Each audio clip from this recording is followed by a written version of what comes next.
I agree with my Republican colleagues. Did y'all hear that? It's on the record. Yes. I agree with my Republican colleagues and even President Trump that bringing manufacturing jobs back to the United States should be a bipartisan priority. And that's why I supported the Inflation Reduction Act, which has been a game changer in this country, certainly in my state of Georgia, where it's helped to create 42,000 clean manufacturing jobs across the state. These are good paying advanced manufacturing jobs of tomorrow that often don't require a college degree. But last week, I released this report that shows that these 42,000 Georgia jobs are at risk under the tax bill currently being rammed through Congress by Republicans. Without objection, I would like to enter my report. Without objection, so ordered. Mr. Isaacs, President Trump claims his tariffs will also bring back manufacturing jobs to the United States. Is he right?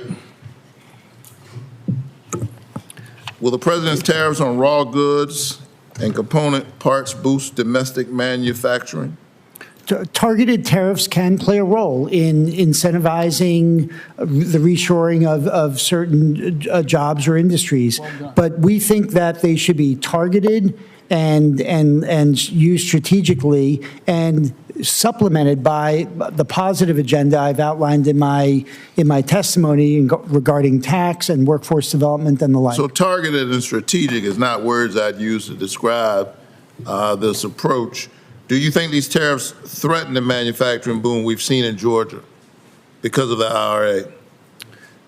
Well, I can't speak to the IRA, but with regard to the investments that have been accelerated under the CHIPS Act, I believe that they have the potential to increase costs of critical inputs that are required to maintain our competitiveness in fabrication and packaging and equipment and the like throughout the ecosystem. God, it sounds like it could be a real drag, and we see evidence of that, a real drag on manufacturing by taxing these raw parts and components.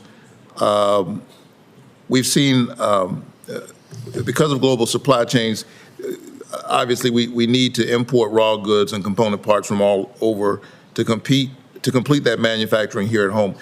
We've seen this in Georgia with Hyundai, with Q-Cells. These tariffs make importing those raw materials and component parts incredibly expensive, making it even harder to boost American manufacturing and to create jobs.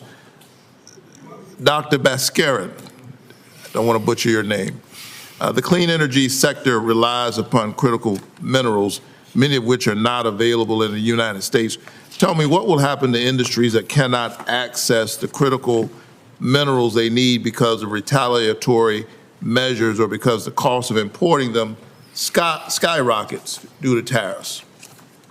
Thank you, Senator. When we started this hearing, Senator Crapo pointed to dysprosium, and dysprosium is a really critical input for automotive manufacturing. People think it's just an EV battery. It's not. It's actually in the stereo system in every single car.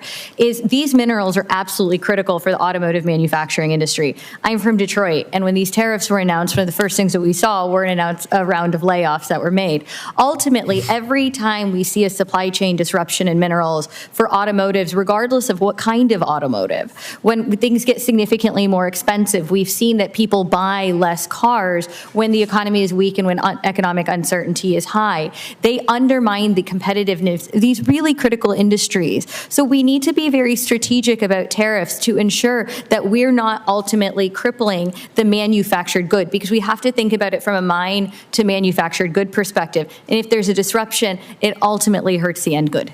Would it send prices up based on your background and experience on cars?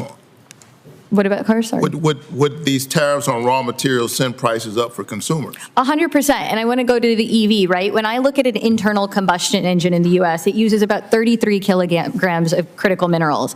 An electric vehicle uses 210 kilograms. It's a six-fold increase.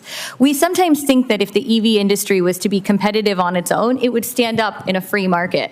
But China has used $230.9 billion of subsidies to BYD between in 2009 and 2023.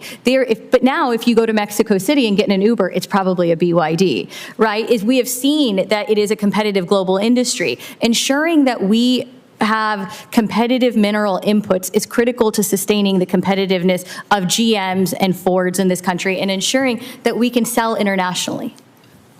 Thank you so much. Congressional Republicans are currently trying to repeal clean energy investments and threaten the more than 42,000 Georgians who are employed because of the IRA. Meanwhile, President Trump's chaotic and punitive tariffs are punishing companies that did the right thing and brought that manufacturing back to the United States because of the IRA by making parts and materials so expensive. This is, in my view, is a 1-2 gut punch to Georgia's clean manufacturing economy.